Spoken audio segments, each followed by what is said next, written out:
Salut à tous les gamers et gameuses, c'est Brozox. Donc on se retrouve aujourd'hui pour ma toute première vidéo. Je vais vous présenter brièvement ma chaîne. Donc ma chaîne va être tournée vers des configurations PC, plutôt gamer, mais pas que, hein, parce que je sais qu'il y a des gens qui veulent pas forcément des PC gamers.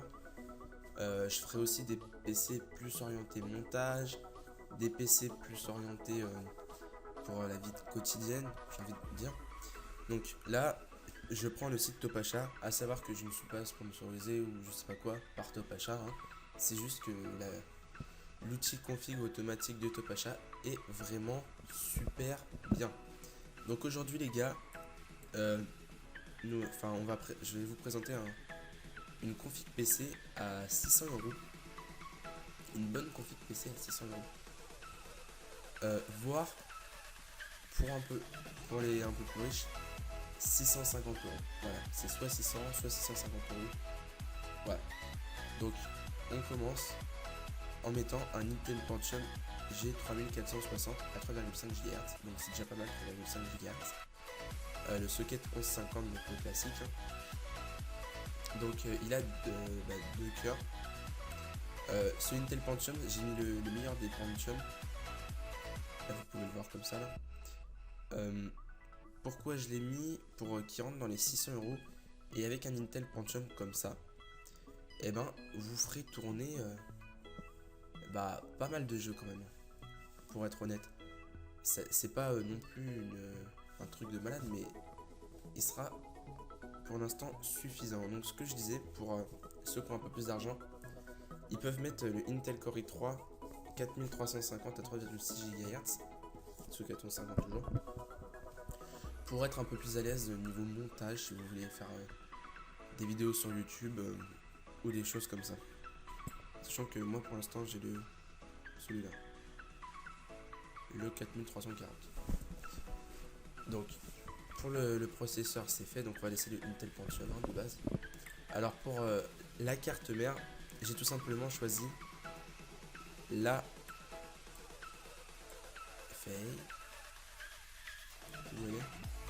MSI B85G43. C'est une carte mère géniale, vraiment géniale. Elle est beaucoup vendue sur le marché. Je pense que pas mal d'entre vous vont la connaître. Après, ça dépend, hein, parce que vous regardez peut-être ma vidéo pour savoir vite fait un peu si ça vous intéresse, voir des configs à ce prix-là, ou alors tout simplement parce que vous voulez investir dans un PC, que vous êtes sur console. Enfin, vous étiez sur console et vous allez investir sur PC, ce qui est la meilleure chose à faire, je devrais vous dire.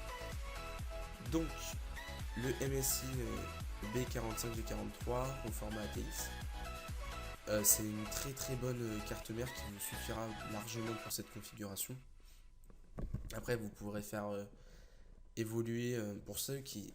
Alors, juste pour ceux qui jouent pas sur PC ou qui avaient une old gen ou peut-être une next gen mais qui vont quand même passer sur PC, faut savoir qu'un PC, faut le connaître son PC, faut savoir ce qu'on met dedans. Oui, il faut bien le connaître. Et au fur et à mesure des années, vous pouvez le faire évoluer, sachant qu'une console de salon, vous ne pourrez pas. C'est votre console, elle restera et elle finira sa vie, puis il faut racheter une autre. Voilà. Là, le PC, c'est que quelques composants rachetés à peu près tous les 2-3 ans. C'est pas obligatoire, après c'est selon vos besoins, toujours. Mais voilà, ça c'est vraiment pas mal. Donc cette carte mère est vraiment super bien. Elle est vraiment très très polyvalente. Il n'y a rien d'autre à dire. Elle est super bien. Donc les barrettes de RAM, j'ai pris des G-Skill, des DDR3, 2 fois 4 Go à la base. C'est du Chaz 9. Bah voilà, hein, là il n'y a pas trop de choses à dire là-dessus. Je les ai pris en rouge pour qu'ils soient un peu stylés. Vous pouvez le voir, hein, là.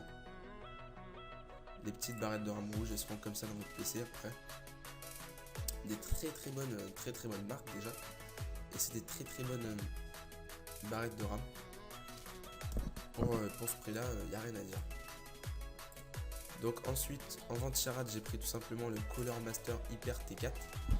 C'est un petit vent-tirade, hein, pour votre config, il n'y en aura pas. Ça sera pas indispensable, hein. On va dire ça comme ça. Donc Tivantiara de super bien suffira pour votre config. Ensuite, l'élément le plus important pour les PC gamers, j'ai tout simplement choisi la Asus qui est une très très bonne marque, Radeon R7 265 à 2 Go. Pourquoi j'ai choisi celle-là? Parce qu'elle équivaut à une 760, à une GTX 760 de chez Nvidia, et elle est beaucoup moins chère. Donc franchement, ces rapports qualité-prix, c'est peut-être une des meilleures à ce prix-là. Elle est super bien. Enfin, là, il n'y a rien à dire. Vous ferez tourner du BF4. En élevé, ça c'est sûr, à 60 fps. En ultra, peut-être entre 50 et 60 fps. Enfin, je compare à BF4 souvent, donc voilà. Ensuite, en disque dur, j'ai tout simplement choisi le Seagate Barracuda de 1TB. C'est sûrement le disque dur le plus vendu sur le marché, le plus connu. À 7200 tours par minute, c'est du SATA. Enfin voilà, là, il n'y a pas grand chose à dire sur ce disque dur. Ensuite, en graveur, j'en ai pas mis. Après, ça dépend si vous en voulez un. Vous pouvez prendre genre... il est où le truc de chez Samsung, voilà. Enfin, vous pouvez prendre... moi, j'ai plus confiance en Samsung, donc le lecteur graveur de chez Samsung, si vous trouverez une nécessité. Après ça, c'est vous qui voyez. Donc ça vous montrera un peu le prix de votre PC. Ensuite, en boîtier, j'ai pris le Cooler Master N300. Pourquoi j'ai pris celui-là? Parce qu'il coûte pas trop cher et finalement pour ce prix, il est vraiment pas mal. On peut avoir plus d'infos. Ouais, on va regarder vite fait. Donc là, je vois que vous avez deux ports USB 2.0, une prise micro, une prise jack et un port USB 3.0. Là, vous pouvez voir que vous avez quand même assez d'espace pour placer vos composants et tout. Il a l'air d'être bien aéré. Enfin, il est bien aéré, c'est pas il a l'air. Là, je vous montre vite fait. C'est une moyenne tour. Voilà, donc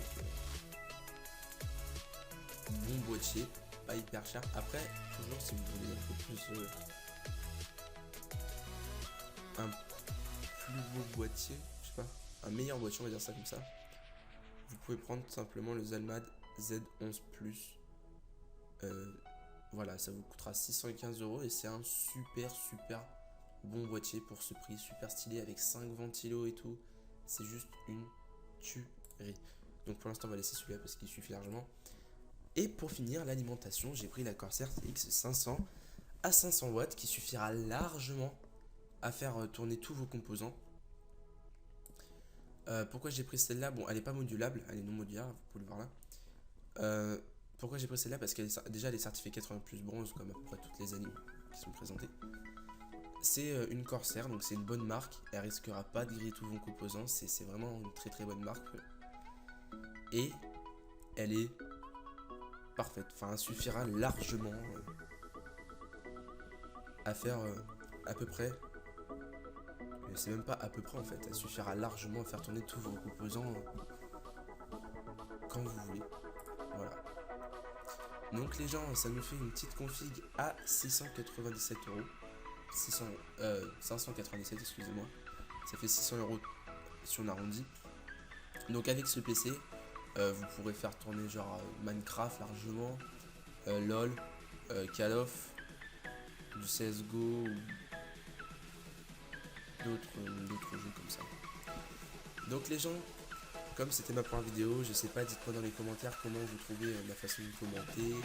Ceux qui s'y connaissent un peu en PC, me conseiller pour changer quelques trucs. Et merci d'avoir regardé les gens. Lâchez un petit like, mettez un commentaire. Et je vous dis à la fois prochaine. Allez, salut tout le monde.